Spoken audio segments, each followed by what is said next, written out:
সুপ্রিয় শিক্ষার্থীবৃন্দ, আসসালামু আলাইকুম। আশা করি আপনারা সবাই ভালো আছেন, সুস্থ আছেন। আমিও ভালো আছি আলহামদুলিল্লাহ। আইজ আমার YouTube channel accounting care bye Belal স্যারের পক্ষ থেকে নিয়ে এসেছি উচ্চ মাধ্যমিক হিসাব বিজ্ঞানের ব্যবস্থাপনা হিসাব বিজ্ঞান পরিস্থিতি এই অধ্যায়ের একটি গুরুত্বপূর্ণ আলোচনা পড়বে। তো এর আগেও আমি আপনাদের 4টি ক্লাস দিয়েছি এই অধ্যায় থেকে। এইটি আমার চতুর্থ লেকচার, এটা হবে আমার চতুর্থ লেকচার।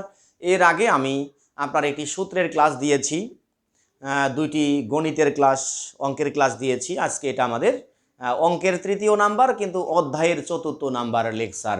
তো প্রিয় বন্ধুরা, যে প্রশ্নটি আমি তুলে ধরেছি তা কিন্তু পুঁথিনিলয় প্রকাশনী প্রফেসর দীপক কুমার নাগ স্যার কর্তৃক লিখিত বই থেকে প্রশ্নগুলো আমি সমাধান করে দিচ্ছি। আপনারা যখন এটার সমাধান করবেন তখন পাশে যদি বইটি রাখেন আরও ভালো বুঝতে পারবেন, কোনো সন্দেহ নাই। আর যদি বই নাও থাকে তারপরেও আপনারা প্র্যাকটিস করতে পারবেন, কারণ যেহেতু প্রতিটি প্রশ্নই আমি বোর্ডে আপনাদের জন্য আগে লিখে দিচ্ছি। অতএব বোর্ডের প্রশ্নটি একটু ভালো করে দেখে নিচ্ছি। শামীম কোম্পানি স্বাভাবিকভাবে 36,000 একক পণ্য উৎপাদন করতে পারে বা উৎপাদন করে এবং প্রত্যেক এককের বিক্রয় মূল্য 5 টাকা। নিচের অন্যান্য খরচগুলো দেওয়া হয়েছে। বিবরণ: পরিবর্তনশীল ব্যয় একক প্রতি টাকা এবং স্থায়ী ব্যয় টাকা। খরচের নাম দেওয়া হয়েছে 4টা: কাঁচামাল, মজুরি, কারখানার উপরি ব্যয়, প্রশাসনিক এবং বিক্রয় উপরি ব্যয়।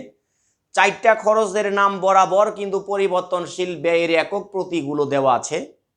পাশাপাশি স্থায়ী ব্যয় কিন্তু প্রথম 2টাতে না থাকলেও কিন্তু পরের 2টোতে আছে। তাহলে ব্যয়গুলোকে এখানে আমাদের বিশ্লেষণ করে নিতে হবে। দেখেন, রিকোয়ারমেন্ট ক, কন্ট্রিবিউশন মার্জিন অনুপাত নির্ণয় করো। খ, নিট লাভ নির্ণয় করো। গ, নিরাপত্তা প্রান্ত অনুপাত নির্ণয় করো। তো রিকোয়ারমেন্ট যাই থাকুক আমরা তো তার সমাধান করবই, তবে এখানে বৈশিষ্ট্যটা দেখেন কিভাবে আপনি কাজটি করবেন। যে এখানে কিন্তু আগে আমাকে তাহলে কি করতে হবে, সমন্বয়গুলোকে সাধন করতে হবে।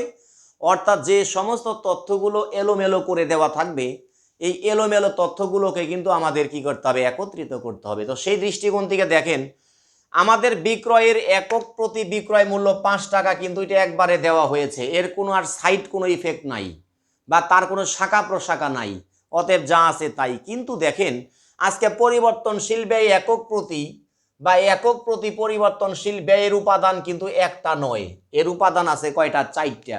তাহলে 4টা উপাদান আমাকে মাস্ট বি একত্রিত করে নিতে হবে। স্থায়ী ব্যয় কিন্তু 4টা নয়, স্থায়ী ব্যয় আছে 2টা। তাহলে আমরা জানি স্থায়ী ব্যয় বা স্থির খরচগুলো সাধারণত একত্রিত করে দেওয়ার কথা, কিন্তু আজকে একত্রিত করে না দিয়ে আলাদা আলাদা শিরোনামে দেওয়া হয়েছে। তাহলে আলাদা আলাদা শিরোনামে যদি দেওয়া হয় তাহলে সমাধান করার আগে অবশ্যই এটি ক্লিয়ার করে নিতে হবে প্রিয় বন্ধুরা। তাহলে আজকে আপনি দেখতে পাচ্ছেন, যেহেতু পরিবর্তনশীল ব্যয়ের একক প্রতি উপাদান অনেকগুলো, তাহলে অনেকগুলোকে আমি একত্রিত করে নিব, টোটাল করে নিব। স্থায়ী ব্যয় যেহেতু উপাদানে অনেকগুলো বা একাধিক, তাহলে সেটাতেও কি করতে হবে, একত্রিত করে নিতে হবে। তাহলে অঙ্কটার আমি সমাধানে যদি যাই তাহলে দেখেন, সমাধানে গেলে আমি কিভাবে এটা কাজ করব, সেটা হলো, যেহেতু পরিবর্তনশীল ব্যয়ের উপাদান কিন্তু একটা নয়, পরিবর্তনশীল ব্যয়ের উপাদান কিন্তু একাধিক। তাহলে পরিবর্তনশীল ব্যয়ের উপাদান যদি আমাদের একাধিক হয় তাহলে একাধিক বিষয়ই কিন্তু আমাকে লিখে নিতে হবে প্রিয় বন্ধুরা। তাহলে আপনি প্রথমে কি লিখবেন, সেটা হলো যে খসড়া করে নেবেন। তাহলে এটা হবে খসড়া 1। খসড়া 1 কি, একক প্রতি পরিবর্তনশীল ব্যয় নির্ণয়। একক প্রতি পরিবর্তনশীল ব্যয় নির্ণয়। প্রশ্ন হলো, এটা কেন আমি নির্ণয় করলাম, এটা নির্ণয় করার পিছনে কারণটা কি? যেহেতু পরিবর্তনশীল ব্যয়ের উপাদান কিন্তু 4টা দেওয়া আছে, এই কারণে কিন্তু আমি 4টা লিখে কি করব, যোগ করে দিব। প্রিয় বন্ধুরা, এটা প্রশ্ন থেকেই কিন্তু কেটে কেটে লিখেছি বিদায় এইভাবে দেখা যাচ্ছে, বাট আপনারা যখন সমাধান করবেন তখন কিন্তু অবশ্যই এটা আবার এইভাবে নতুন করে লিখে আপনাকে সমাধান করতে হবে। তো যাই হোক, আমি যোগটা করে নিচ্ছি। 1 টাকা 40 পয়সা 1 টাকা 20 পয়সা, তারপরে 35 পয়সা, তারপরে আমাদের 40 পয়সা। তাহলে সার্বিক অর্থে যোগ করে হচ্ছে 3 টাকা 35 পয়সা। 3.3 যদি পূর্ণ সংখ্যা তাহলে এটা হবে টাকা, দশমিকের পরে যেটা সেটা হয় পয়সা, অর্থাৎ 3 টাকা 35 পয়সা। এটা কিন্তু আমাদের পরবর্তীতে কাজে লাগবে, একটু খেয়াল করবেন। তাহলে পরিবর্তনশীল ব্যয়ের আমি রেট পেলাম 3 টাকা 35 পয়সা, আমি সাইটে লিখে রাখলাম, পরবর্তী রিকোয়ারমেন্ট এটা ব্যবহার করব আমি। তো যাই হোক, তারপরে আসেন আমরা দেখতে পাচ্ছি যে স্থায়ী ব্যয়ের উপাদানও কিন্তু একাধিক, অর্থাৎ একের বেশি। তো যখন স্থায়ী ব্যয়ের উপাদানও একাধিক হয়ে যাবে তখন আমাকে কি করতে হবে, এটাকে বলা যেতে পারে, যেহেতু ওরা স্থায়ী ব্যয় বলেছে আমিও লিখবো স্থায়ী ব্যয়, ওরা যদি লিখতো স্থির খরচ আমিও লিখতাম স্থির খরচ, ওরা যদি লিখতো স্থায়ী খরচ আপনিও লিখবেন স্থায়ী খরচ। অর্থাৎ প্রশ্নে যেটা থাকবে সেটাই কিন্তু আপনাকে কিন্তু লিখতে হবে। তাহলে স্থায়ী ব্যয় নির্ণয়, বানানটা একটু গুরুত্ব দিয়ে খেয়াল দিবেন, যে স্থায়ী ব্যয় আমাকে নির্ণয় করতে হবে। তাহলে সেই ক্ষেত্রে স্থায়ী ব্যয়টা আমাদের কি করতে হবে, নির্ণয় করে নিতে হবে। তাহলে স্থায়ী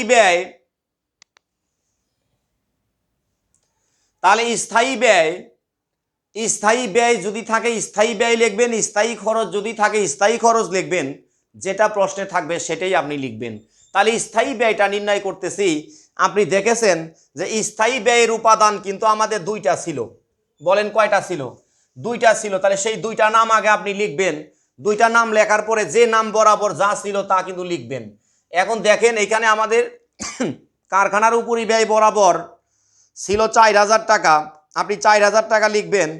তারপরে আমাদের প্রশাসনিক ও বিক্রয় উপরি বরাবর ছিল 4580 টাকা, 4580 টাকা।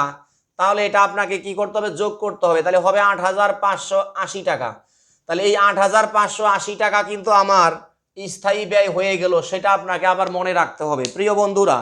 তাহলে 2টা জিনিসের মধ্যে দেখেছিলাম গড়বড় ছিল, অর্থাৎ এলোমেলো ছিল। এলোমেলো বলতে একাধিক উপাদান ছিল। তাহলে যদি কোনো নামের উপাদান, কোনো খরচের উপাদান একাধিক হয়ে যায়, এই একাধিক উপাদানের খরচগুলোকে আপনার একত্রিত করে নিতে হয়, যে কাজটি আমি ইতিমধ্যে করে ফেলেছি। এখন আমি সমাধানে যাচ্ছি, যেখানে ক নাম্বার প্রশ্নটি ছিল আমাদের কন্ট্রিবিউশন মার্জিন অনুপাত নির্ণয় করতে হবে। তাহলে লিখবেন কন্ট্রিবিউশন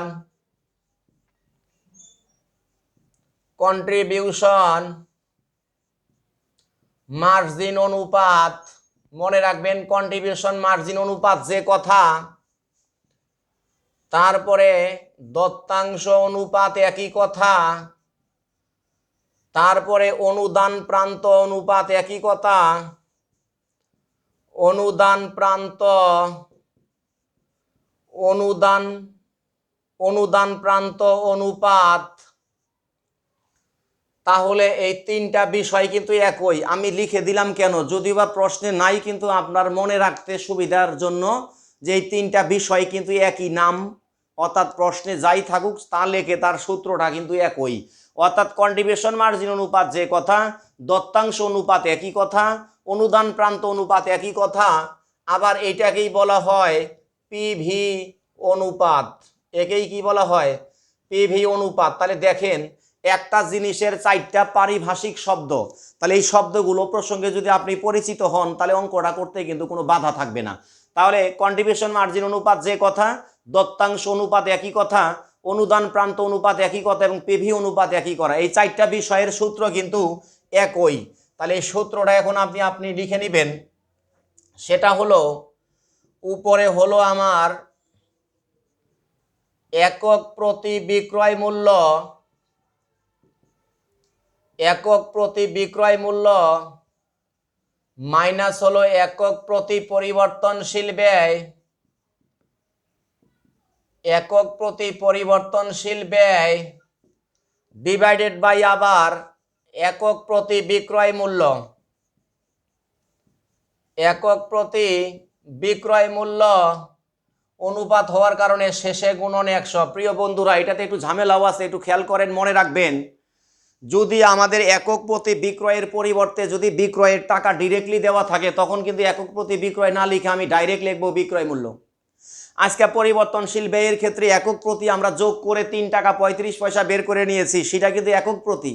যদি একক প্রতি না থেকে প্রশ্নে যদি পরিবর্তনশীল ব্যয়ে ডিরেক্টলি টাকার ব্যালেন্স দেওয়া ছিল, মোট করে দেওয়া থাকে, তখন কিন্তু আমাদের পরিবর্তনশীল ব্যয় মোট করেই লিখতে হবে। অতএব একক প্রতি থাকলে একক প্রতি ব্যবহার করবেন, একক প্রতি না থেকে যদি সরাসরি মূল্য বা দামে বা টাকার দেওয়া থাকে মূল্য বা টাকা দিয়েই আপনি লিখবেন, তাহলে অঙ্কটা হয়ে যাবে। প্রিয় বন্ধুরা, সমাধানের দিকে খেয়াল করেন। একক প্রতি বিক্রয় মূল্য আমাদের প্রশ্নে 5 টাকা করে দেওয়া ছিল। একক প্রতি পরিবর্তনশীল ব্যয়ের উপাদান ছিল 4টা। বলেন কয়টা? 4টা। সেই 4টা কিন্তু আমি যোগ করে নিয়েছি, আপনিও যোগ করে নিয়েছেন। যোগ করে নেবেন, যোগ করে নিতে হবে। যেটা 3 টাকা 35 পয়সা হয়েছে সেটা আপনি লিখবেন। তারপরে একক প্রতি বিক্রয় মূল্য আবারও 5 টাকা, আর অনুপাতের জন্য শেষে গুণন 100। কারণ কোন অনুপাত নির্ণয় করতে গেলে 100 দিয়ে তাকে গুণন করতে হয়, তাহলে সেটা অনুপাত হয়ে যায়। প্রিয় বন্ধুরা, তাহলে এখন আপনি দেখতেছেন, এখন আমি সমাধান করব। ক্যালকুলেটর দিয়ে আপনি সমাধান করবেন। 5 টাকা থেকে মাইনাস করবেন 3 টাকা 35 পয়সা, তাহলে বিয়োগ করলে দাঁড়াচ্ছে 1 টাকা 65 পয়সা ডিভাইডেড বাই 5 ছিল, শেষে গুণন 100 থাকবে। তাহলে এখন কি করবেন? এই 1 টাকা 65 পয়সাকে ভাগ দিবেন আপনি 5 দিয়ে, যা হবে তাকে গুণন করবেন 100 দিয়ে, এটা হয়ে যাবে 33%। মনে রাখবেন, যখনই কোনো সংখ্যাকে 100 দিয়ে গুণন হয়ে যায় তখনই কিন্তু সেটা পার্সেন্টেজ হয়ে যায়। তাহলে আমাদের ক নাম্বারের ফলাফল কিন্তু এসে গেল। তাহলে মনে রাখবেন যে পারিভাষিক শব্দগুলো অত্যন্ত গুরুত্বপূর্ণ, কারণ এই শব্দগুলো ছাড়া কিন্তু আসলেই অঙ্ক করা একটু কঠিন। তো যাই হোক, আমি আপনাদের নিয়ে যাচ্ছি খ নাম্বারে। খ নাম্বারটা কিন্তু আমাদের নির্ণয় করতে বলছে নিট লাভ। তাহলে নিট লাভের অরিজিনাল সূত্র কিন্তু বিক্রয় মাইনাস মোট ব্যয়। বিক্রয় মাইনাস কি? মোট ব্যয়। কিন্তু আমাদের কিন্তু আসলে মোট ব্যয় কিন্তু আজকে ছিল না। তাহলে মোট ব্যয় না থাকার কারণে মোট ব্যয়কে ভাঙতে হবে। তাহলে মোট ব্যয়টাকে ভাঙতে গেলে হবে স্থির খরচ অথবা স্থায়ী ব্যয় যোগ হলো আপনার পরিবর্তনশীল ব্যয়। যোগ হলো কি? পরিবর্তনশীল ব্যয়। প্রিয় বন্ধুরা, বিক্রয়ের কিন্তু আমাদের একক ছিল কত বলেন? 36,000 একক কিন্তু আমাদের প্রশ্নে ছিল। প্রথম লাইনেই ছিল যে উৎপাদন করা হয় 36,000 একক। তাহলে উৎপাদন যদি আমি 36,000 একক করি, উৎপাদন কেন করি? শুধুমাত্র পণ্য বিক্রয়ের আশায়। তাহলে যদি বিক্রয় একক আলাদাভাবে দেওয়া না থাকে, তাহলে বুঝতে হবে যত একক পণ্য আমি উৎপাদন করেছি তা পুরোটাই আমি কি করেছি? বিক্রি করেছি। তাহলে মোট উৎপাদিত একক যদি হয় 36,000, তাহলে আমার বিক্রয় এককও হবে 36,000, যা কিনা 5 টাকা দাম করে আমি বিক্রি করেছি। অতএব 5 টাকা দিয়ে গুণন করতে হবে। স্থায়ী ব্যয় বা স্থির খরচ বের করেছিলাম 8,580 টাকা, প্লাস পরিবর্তনশীল ব্যয়টা কিন্তু একক প্রতি ব্যয় বের করছিলাম 3 টাকা কত? 3 টাকা 35 পয়সা। তাহলে এটা বিক্রয় এককের সাথে সরাসরি ডিপেন্ড করবে। মনে রাখবেন বিষয়টা, মনে রাখতে হবে। এটা সেকেন্ড ব্র্যাকেট ব্যবহার হবে, কারণ যেহেতু পরিবর্তনশীল ব্যয়টা আমাদের আলাদাভাবে বের করে নিলাম না, আমি একসাথে দেখিয়ে দিলাম। মনে রাখবেন, যে কোনো একক করে যদি একক প্রতি বিক্রয় দিয়ে গুণন করি তাহলে বিক্রয় মূল্য আসে। আবার সেই এককটাকে যদি পরিবর্তনশীল ব্যয়ের একক দিয়ে গুণন করি তাহলে কিন্তু পরিবর্তনশীল ব্যয়টা চলে আসবে। অর্থাৎ বিক্রয় এককটাই হলো পরিবর্তনশীল ব্যয়ের একক। অর্থাৎ বিক্রয়ের এককরে যদি একক প্রতি বিক্রয় দিয়ে গুণন করি তাহলে বিক্রয় মূল্য আসে। আবার একক প্রতি ওই বিক্রয় মূল্য একক রেখে যদি আমি পরিবর্তনশীল ব্যয়ের একক দিয়ে গুণন করি তাহলে কিন্তু পরিবর্তনশীল ব্যয়ের টাকাটা চলে আসবে। প্রিয় বন্ধুরা, এটা আপনি ফলাফল নিয়ে আসবেন এখন। তাহলে 36,000কে আমাকে গুণন করতে হবে কত দিয়ে? এটা ক্যালকুলেটর দিয়ে করতে হবে, আসলে মোবাইল দ্বারা সম্ভব নয়। তো যাই হোক, আপনারা ক্যালকুলেটর ইউজ করবেন। 36,000কে আমি গুণন করতেছি 5 দিয়ে, তাহলে এটা হবে আমার 1,80,000। তারপরে মাইনাস দিয়া সেকেন্ড ব্র্যাকেট ইউজ করব এই কারণে, যেহেতু পরিবর্তনশীল ব্যয়টা আমাদের মূলত এটা 36,000 উৎপাদন এককের উপরে ডিপেন্ড করেছে। কেন উৎপাদন এককের উপরে ডিপেন্ড করেছে বা কেন বিক্রয় এককের উপরে ডিপেন্ড করেছে? কারণ তার দরটা ছিল একক প্রতি দর। তাহলে একক প্রতি দর যেহেতু দেওয়া ছিল, তাহলে এককে অবশ্যই গুণন করতে হবে। তাহলে আমি এটা গুণন করে নিচ্ছি। 3 টাকা 35 পয়সা দিয়ে গুণন করবেন আপনি 36,000কে, তাহলে ফলাফল আসবে